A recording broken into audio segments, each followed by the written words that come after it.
The reality is that climate is changing and it affects every single one of us. We've heard the warnings. We've seen the extreme weather even here at home. We are facing an atmospheric flooding event. We have issued an evacuation alert on all reserves. But are the impacts of climate change affecting everyone equally? The richest 10% account for more than half the carbon emissions in the world. But it's the poorest whose lives are ruined after inadequate housing is washed away in floods, farmlands destroyed by droughts, which leaves many displaced from their homes. Over 2 million of my fellow Kenyans are facing climate-related starvation. Please open your hearts. There have been deadly heat waves and wildfires in Algeria and devastating floods in Uganda and Nigeria.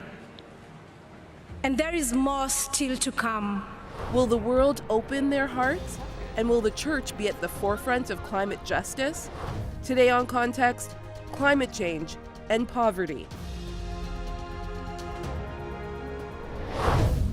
Welcome to Context. I'm Maggie John. So what is the link between poverty and climate change?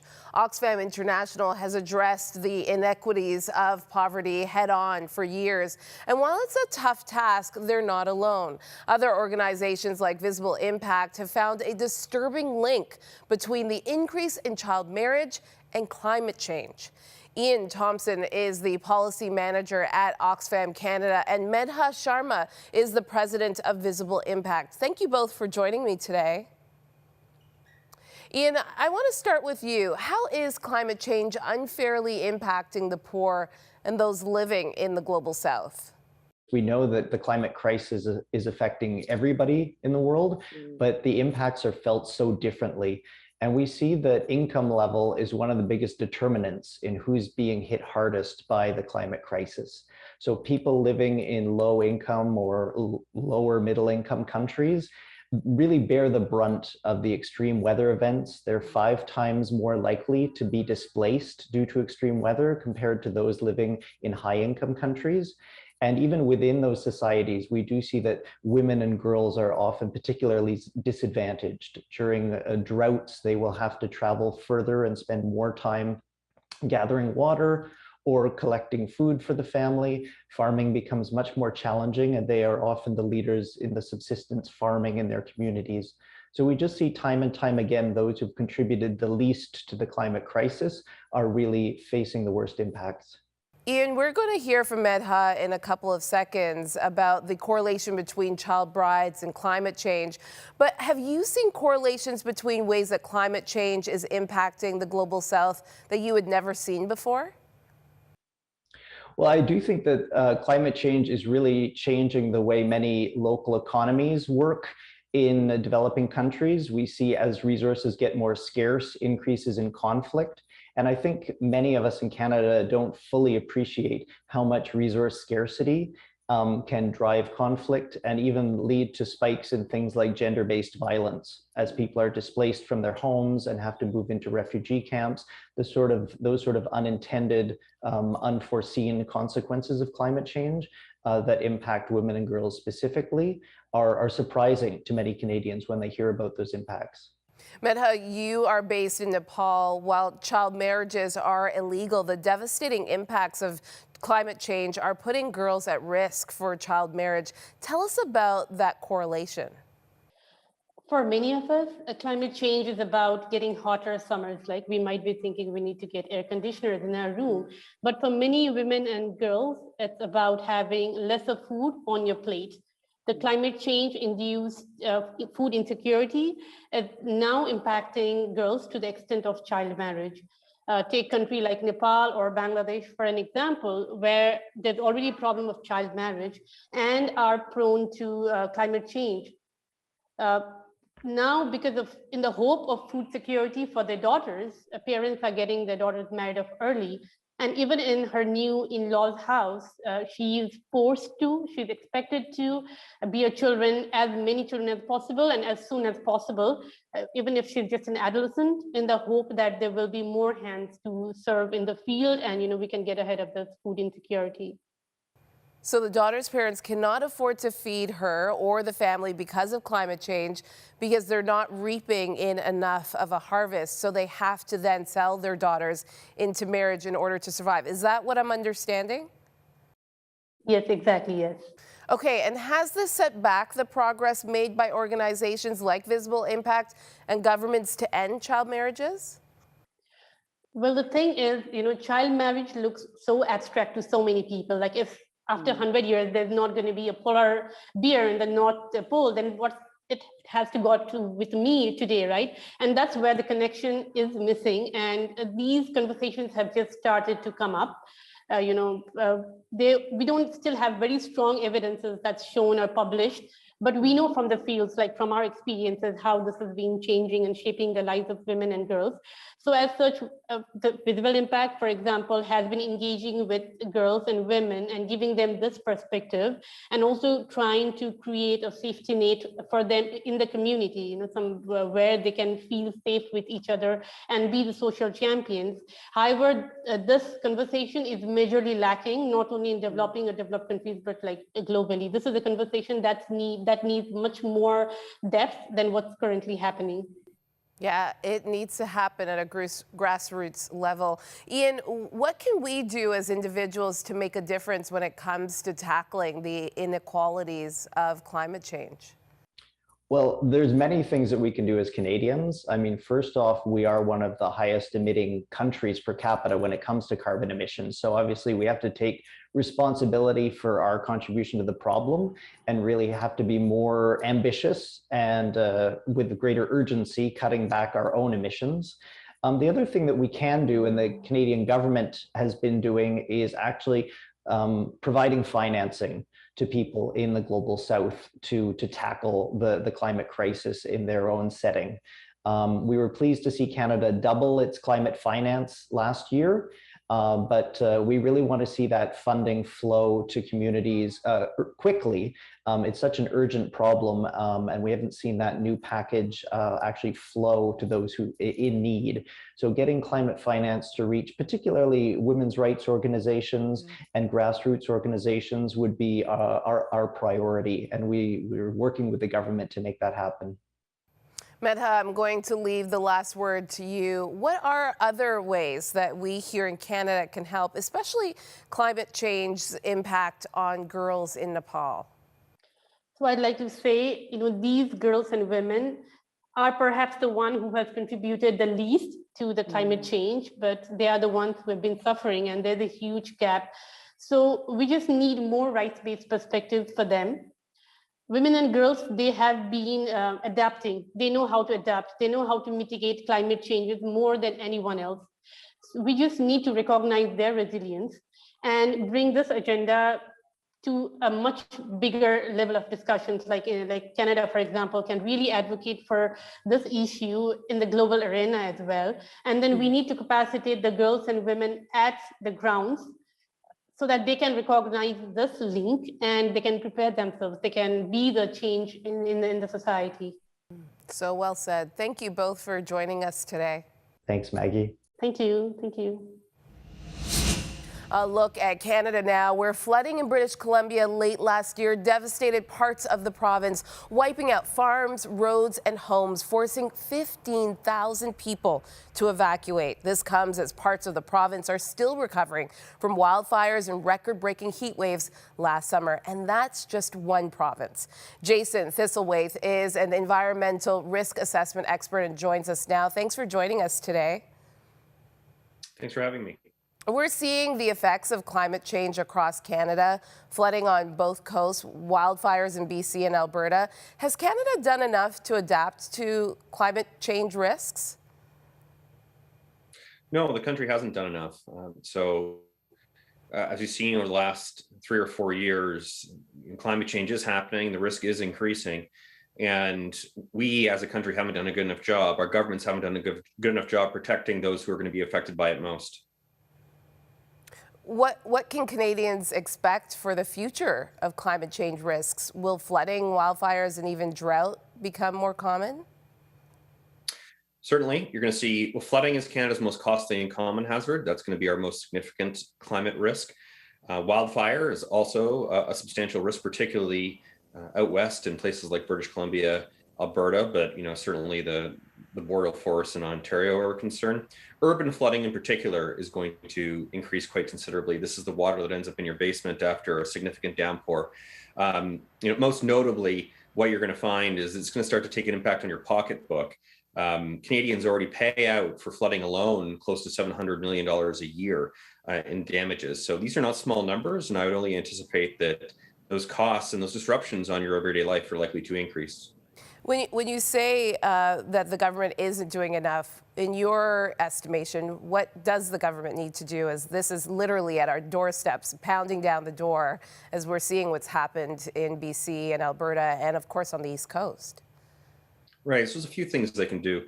The first would be to help us understand where the risk is. We don't have very good publicly available maps in Canada showing us things like where flood risk is. The second thing that we can do is invest heavily in local risk mitigation. And then finally, lastly, we need to really fix our, what we call sort of the governance complexity in Canada, right? We have many governments with overlapping, redundant, and fragmented services. In a report you co-authored, you looked at the flood risks to Indigenous communities with a social vulnerability index. Why is it important to look at climate risk through a socioeconomic lens? Yeah, this is a great question. So historically in Canada, the way that we went about managing and understanding risk is we use two things. We want to know where the hazard goes. So where the wildfire goes, right? And that gives you a sense of whether or not there's exposure. So you have people and property and infrastructure in the way. That, generally speaking, gives you an incomplete measurement of the risk without that socioeconomic vulnerability. We also need to know whether or not a community is going to be able to absorb and recover from that risk. If you're just using things like where the floodwater goes and where property is getting hit by that water, generally speaking, you're going to have a lot of resources that are prioritized to areas that are already well-resourced. Cities, downtowns, where people, can have resources to be able to absorb a bit of that risk. What the socioeconomic vulnerability analysis does is it lets us know, well, where are these communities that actually really need these resources? Where are the communities that when an event happens, you have people that are knocked out of the workforce, you have people that need to declare bankruptcy, or people that need to refinance their mortgage. These are the big hits on the economy that over the long term that we're going to have to do a better job taking care of. So vulnerability gives an additional layer of information, and it just helps us prioritize where resources really should be going in Canada to help us manage climate change risk. All right, Professor Jason Thistlethwaite, thank you so much for your time today. Thank you. Coming up, can the church be a leader in the action around climate change? One group thinks it can. That's next. The heartbreak and the injustice is hard to bear. Sub-Saharan Africans are responsible for just 0.5% of historical emissions. The children are responsible for none, but they are bearing the brunt. We are the adults on this earth right now, and it is our responsibility to ensure that the children have food and water.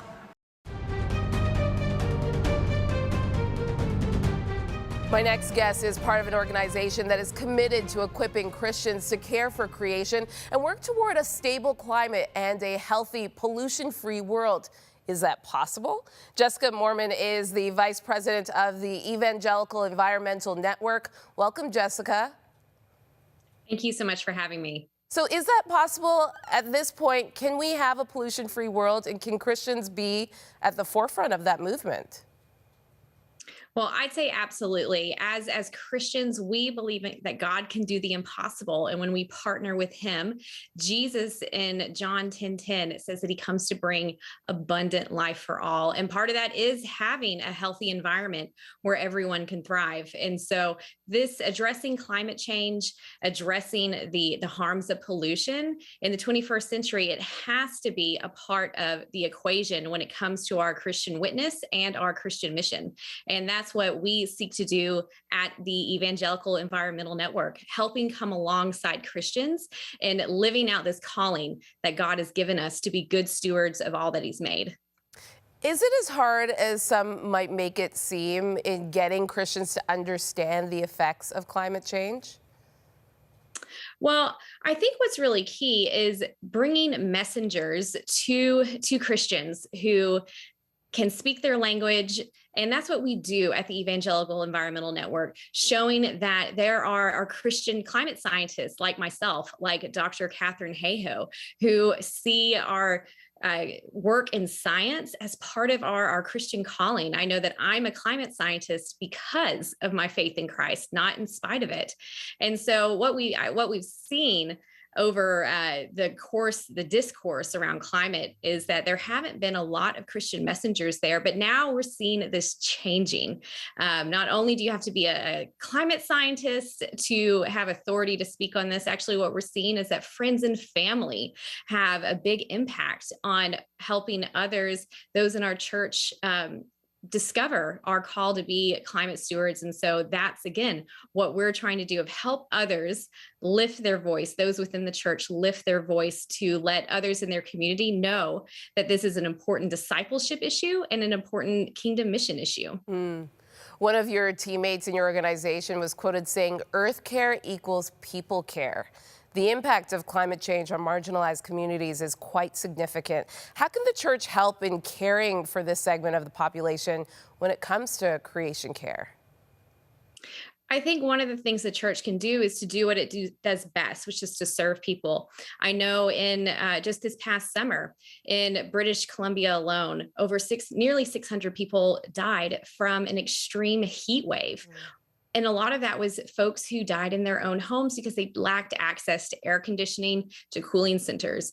What if the church was involved in making sure that vulnerable community members, the marginalized in our communities, were taken care of and looked after during extreme weather events like this? This is one way that the church can get involved. Another way is to simply make sure that when big decisions are made, that marginalized voices are lifted up in that decision making.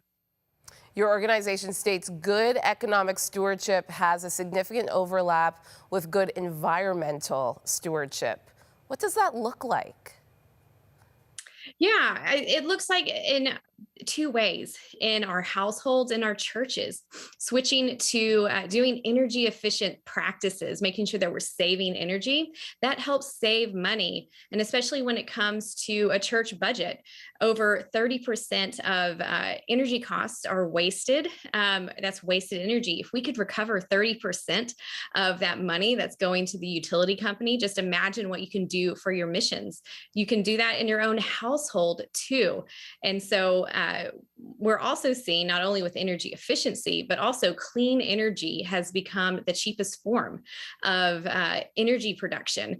And so what we see is, as we get more energy efficient, as we switch to cleaner sources of energy, that's also good, a good stewardship of our resources too. Yeah, practical ways of making a change when it comes to our climate. Jessica Moorman of the Evangelical Environmental Network, thank you for your time today. Absolutely, my pleasure. The Q panel is back. Jackie, Brian, and Moira weigh in on climate change and what they feel the church's role should be in this ever-increasing global emergency. Next. We speak peace into the storm, but we don't use weather maps. We are media missionaries.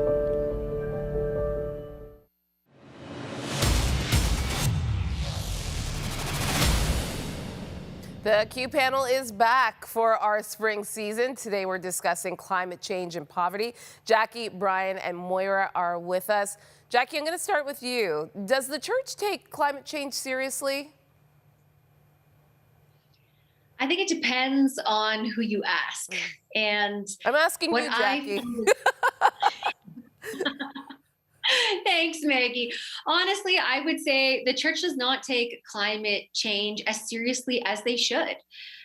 This is such a pressing global issue right now that will impact generations to come. We see how it's already impacting us.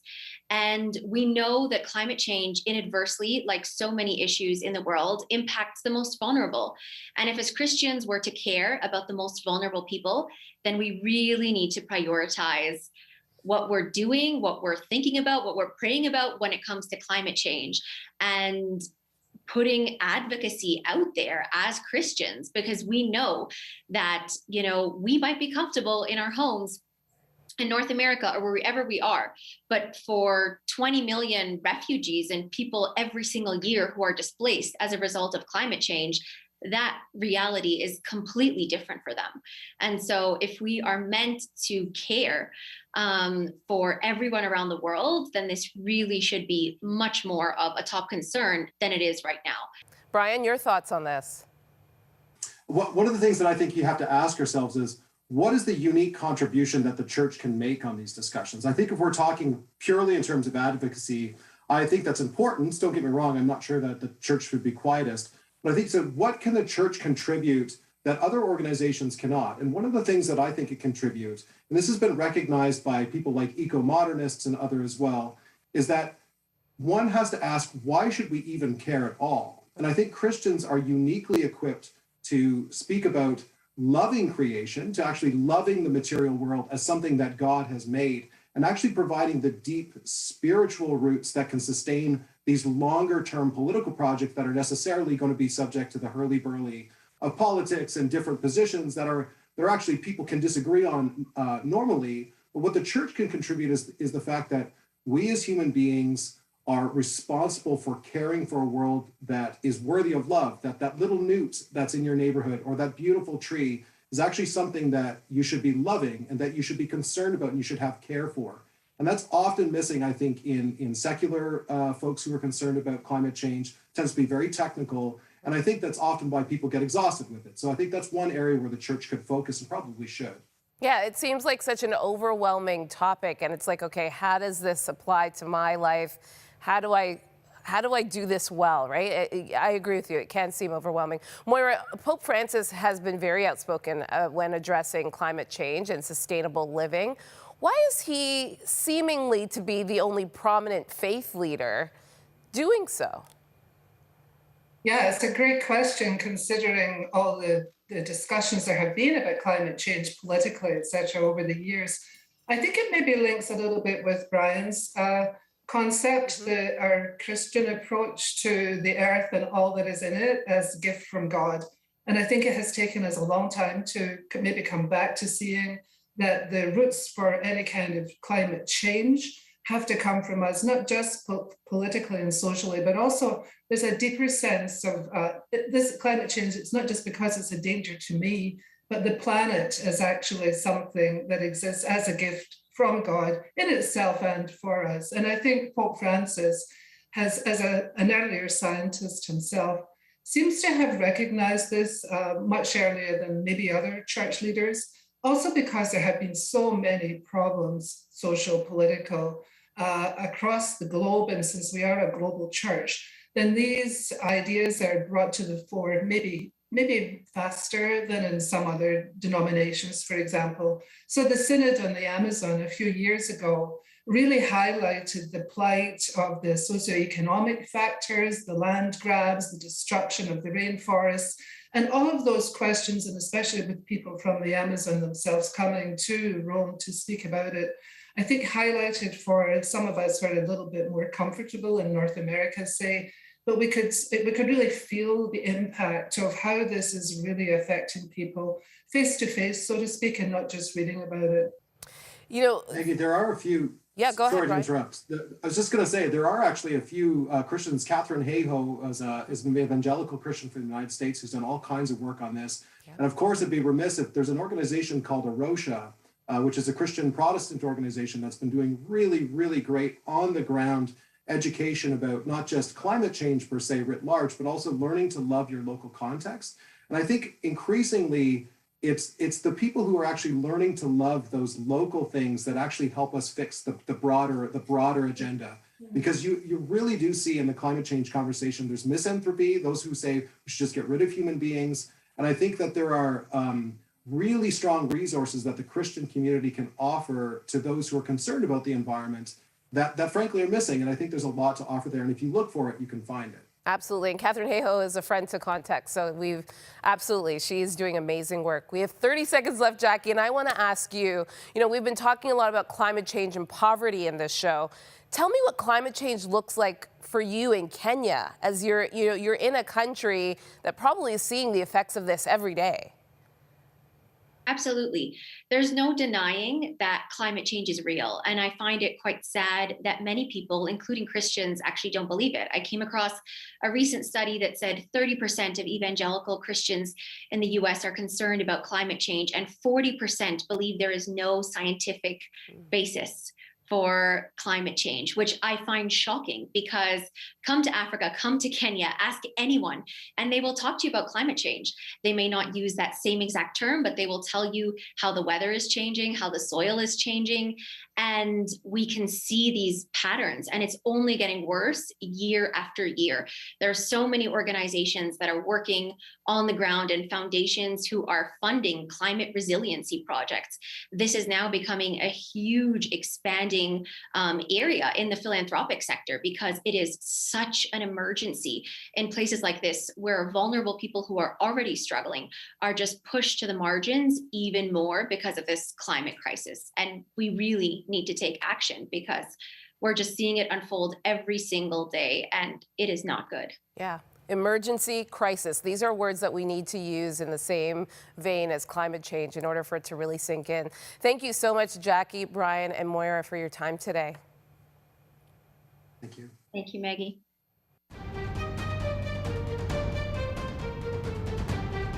God made the earth and he said, it is good. He left it in our care, and now we face so many dangerous realities.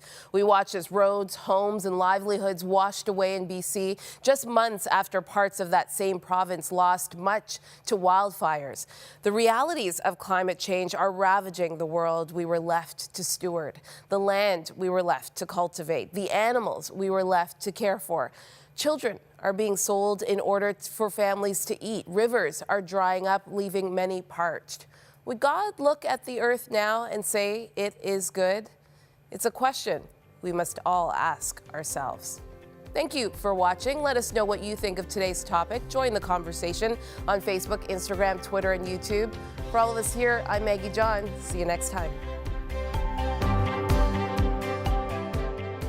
Thank you for your ongoing support of Crossroads, a supporter-funded nonprofit organization and member of the Canadian Centre for Christian Charities. Thanks to faithful people like you, we are able to continue producing Context. You can write to Crossroads, P.O. Box 5100, Burlington, Ontario, L7R 4M2, or visit crossroads.ca to learn more about our programs.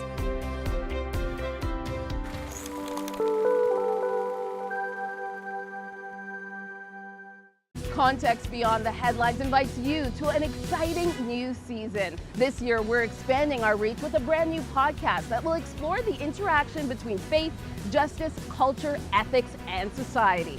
As we move forward with this brand new season and the launch of this brand new podcast, would you consider partnering with Context financially? It is because of the generosity of viewers like you that we're able to continue to tell the stories that matter.